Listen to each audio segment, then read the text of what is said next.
اعوذ باللہ من الشیطان الرجیم بسم اللہ الرحمن الرحیم۔ قسم ہے قرآن حکیم کی، تم یقیناً رسولوں میں سے ہو، سیدھے راستے پر ہو، اور یہ قرآن غالب اور رحیم ہستی کا نازل کردہ ہے تاکہ تم خبردار کرو ایک ایسی قوم کو جس کے باپ دادا خبر نہ کیے گئے تھے اور اس وجہ سے وہ غفلت میں پڑے ہوئے ہیں۔ ان میں سے اکثر لوگ فیصلہ عذاب کے مستحق ہو چکے ہیں، اس لیے وہ ایمان نہیں لاتے۔ ہم نے ان کے گردنوں میں توق ڈال دیے ہیں جن سے وہ ٹھوڑیوں تک جکڑے گئے ہیں، اس لیے وہ سر اٹھائے کھڑے ہیں۔ ہم نے ایک دیوار ان کے آگے کھڑی کر دی ہے اور ایک دیوار ان کے پیچھے۔ ہم نے انہیں ڈھانک دیا ہے، انہیں اب کچھ نہیں سوجھتا۔ ان کے لیے یکساں ہے، تم انہیں خبردار کرو یا نہ کرو یہ نہ مانیں گے۔ تم تو اسی شخص کو خبردار کر سکتے ہو جو نصیحت کی پیروی کرے اور بے دیکھے خدائے رحمان سے ڈرے، اسے مغفرت اور اجر کریم کی بشارت دے دو۔ ہم یقیناً ایک روز مردوں کو زندہ کرنے والے ہیں، جو کچھ کام انہوں نے کیے ہیں وہ سب ہم لکھتے جا رہے ہیں، اور جو کچھ آثار انہوں نے پیچھے چھوڑے ہیں وہ بھی ہم ثبت کر رہے ہیں۔ ہر چیز کو ہم نے ایک کھلی کتاب میں درج کر رکھا ہے۔ انہیں مثال کے طور پر اس بستی والوں کا قصہ سناؤ جب اس میں رسول آئے تھے۔ ہم نے ان کی طرف 2 رسول بھیجے اور انہوں نے دونوں کو چٹلا دیا۔ پھر ہم نے تیسرا مدد کے لیے بھیجا اور ان سب نے کہا ہم تمہاری طرف رسول کی حیثیت سے بھیجے گئے ہیں۔ بستی والوں نے کہا تم کچھ نہیں ہو مگر ہم جیسے چند انسان، اور خدائے رحمان نے ہرگز کوئی چیز نازل نہیں کی ہے، تم محض جھوٹ بولتے ہو۔ رسولوں نے کہا ہمارا رب جانتا ہے کہ ہم ضرور تمہاری طرف رسول بنا کر بھیجے گئے ہیں، اور ہم پر صاف صاف پیغام پہنچا دینے کے سوا کوئی ذمہ داری نہیں ہے۔ بستی والے کہنے لگے ہم تو تمہیں اپنے لیے فعال بد سمجھتے ہیں، اگر تم باز نہ آئے تو ہم تم کو سنگسار کر دیں گے اور ہم سے تم بڑی دردناک سزا پاؤ گے۔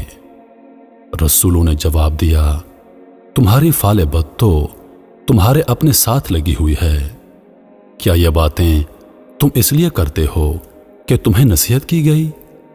اصل بات یہ ہے کہ تم حد سے گزرے ہوئے لوگ ہو۔ اتنے میں شہر کے دور دراز گوشے سے ایک شخص دوڑتا ہوا آیا اور بولا اے میرے قوم کے لوگوں، رسولوں کی پیروی اختیار کر لو، پیروی کرو ان لوگوں کی جو تم سے کوئی اجر نہیں چاہتے اور ٹھیک راستے پر ہیں۔ آخر کیوں نہ میں اس ہستی کی بندگی کروں جس نے مجھے پیدا کیا ہے اور جس کی طرف تم سب کو پلٹ کر جانا ہے؟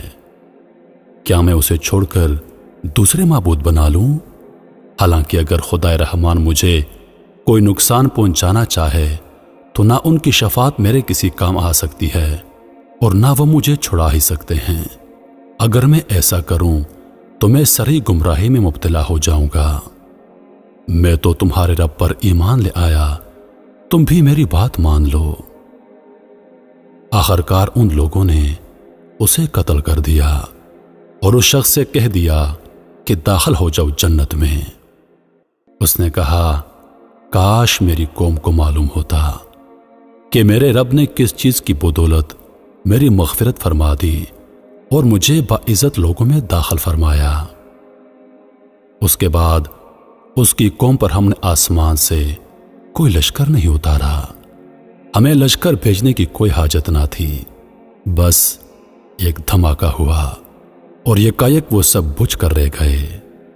افسوس بندوں کے حال پر، جو رسول بھی ان کے پاس آیا اس کا وہ مذاق ہی اڑاتے رہے۔ کیا انہوں نے دیکھا نہیں کہ ان سے پہلے کتنی ہی قوموں کو ہم ہلاک کر چکے ہیں، اور اس کے بعد وہ پھر کبھی ان کی طرف پلٹ کر نہ آئے؟ ان سب کو ایک روز ہمارے سامنے حاضر کیا جانا ہے۔ ان لوگوں کے لیے بے جان زمین ایک نشانی ہے، ہم نے اس کو زندگی بخشی اور اس سے غلہ نکالا جسے یہ کھاتے ہیں۔ ہم نے اس میں کھجوروں اور انگوروں کے باغ پیدا کیے اور اس کے اندر چشمے پھوڑ نکالے تاکہ یہ اس کے پھل کھائیں۔ یہ سب کچھ ان کے اپنے ہاتھوں کا پیدا کیا ہوا نہیں ہے، پھر کیا یہ شکر ادا نہیں کرتے؟ پاک وہ ذات جس نے جملہ اقسام کے جوڑے پیدا کیے، خواہ وہ زمین کے نباتات میں سے ہوں یا خود ان کی اپنی جنس یعنی بنینوں انسانوں میں سے، یا ان اشیاء میں سے جن کو یہ جانتے تک نہیں ہیں۔ ان کے لیے ایک اور نشانی رات ہے، ہم اس کے اوپر سے دن ہٹا دیتے ہیں تو ان پر اندھیرا چھا جاتا ہے اور سورج وہ اپنے ٹھکانے کی طرف چلا جا رہا ہے۔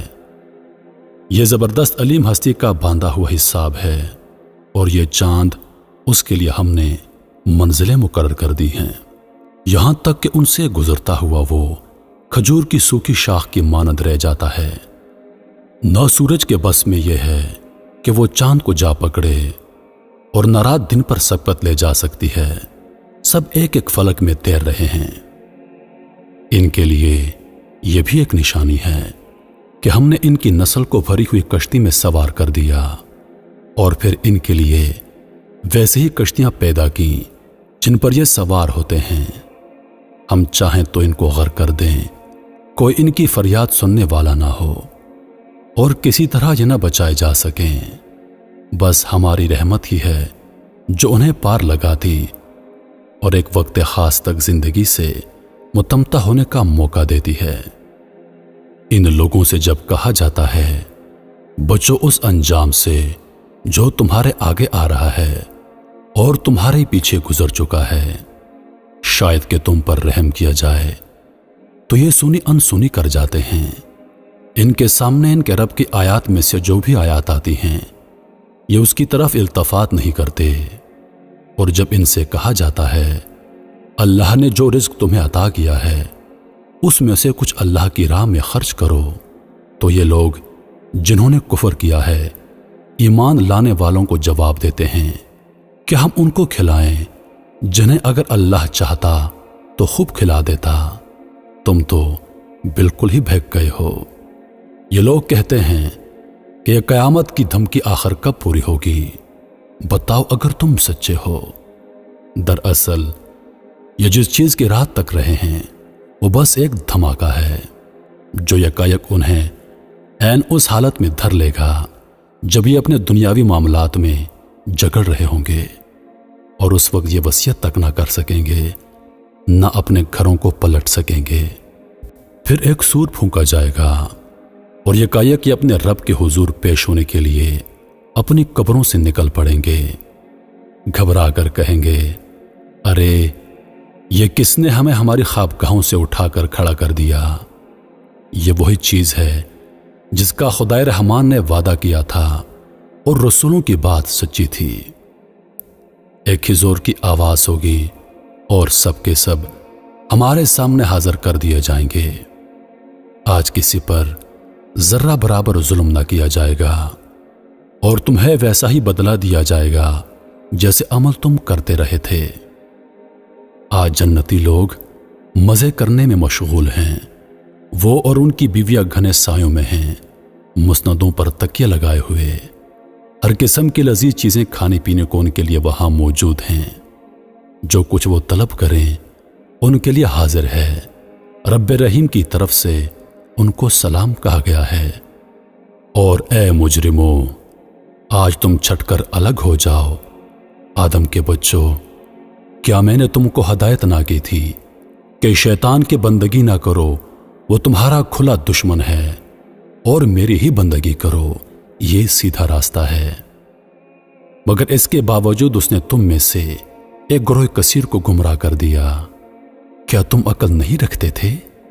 یہ وہی جہنم ہے جس سے تم کو ڈرایا جاتا رہا تھا۔ جو کفر تم دنیا میں کرتے رہے ہو اس کی پاداش میں اب اس کا ایندھن بنو۔ آج ہم ان کے منہ بند کیے دیتے ہیں، ان کے ہاتھ ہم سے بولیں گے اور ان کے پاؤں گواہی دیں گے کہ یہ دنیا میں کیا کمائی کرتے رہے ہیں۔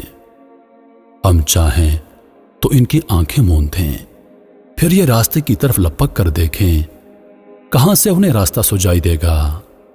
ہم چاہیں تو انہیں ان کی جگہ ہی پر اس طرح مسخ کر کے رکھ دیں کہ یہ نہ آگے چل سکیں نہ پیچھے پلٹ سکیں۔ جس شخص کو ہم لمبی عمر دیتے ہیں اس کی ساخت کو ہم الٹ ہی دیتے ہیں۔ کیا یہ حالات دیکھ کر انہیں عقل نہیں آتی؟ ہم نے اس نبی کو شعر نہیں سکھایا اور نہ شاعری اس کو زیب ہی دیتی ہے۔ یہ تو ایک نصیحت ہے اور صاف پڑھی جانے والی کتاب، تاکہ وہ ہر اس شخص کو خبردار کرے جو زندہ ہو اور انکار کرنے والوں پر حجت قائم ہو جائے۔ کیا یہ لوگ دیکھتے نہیں ہیں کہ ہم نے انہیں اپنے ہاتھوں کی بنائی ہوئی چیزوں میں سے ان کے لیے مویشی پیدا کیے اور اب یہ ان کے مالک ہیں؟ ہم نے انہیں اس طرح ان کے بس میں کر دیا ہے کہ ان میں سے کسی پر یہ سوار ہوتے ہیں، کسی کا یہ گوشت کھاتے ہیں، اور ان کے اندر ان کے لیے طرح طرح کے فوائد اور مشروبات ہیں۔ پھر کیا یہ شکر گزار نہیں ہوتے؟ یہ سب کچھ ہوتے ہوئے انہوں نے اللہ کے سوا دوسرے خدا بنا لیے ہیں اور یہ امید رکھتے ہیں کہ ان کی مدد کی جائے گی۔ وہ ان کی کوئی مدد نہیں کر سکتے، بلکہ یہ لوگ الٹے ان کے لیے حاضر باش لشکر بنے ہوئے ہیں۔ اچھا، جو باتیں یہ بنا رہے ہیں وہ تمہیں رنجیدہ نہ کریں، ان کی چھپی اور کھلی سب باتوں کو ہم جانتے ہیں۔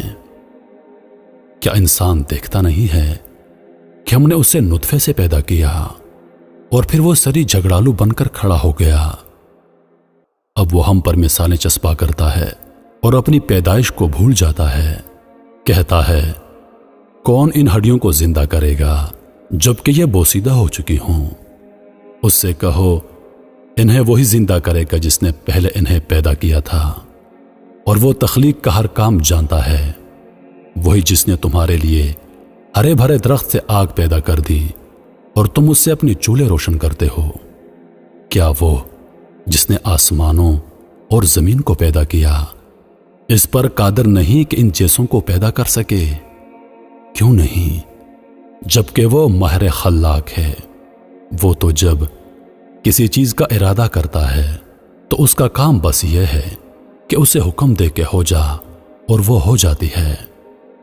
پاک ہے وہ ذات جس کے ہاتھ میں ہر چیز کا مکمل اقتدار ہے، اور اسی کی طرف تم پلٹائے جانے والے ہو۔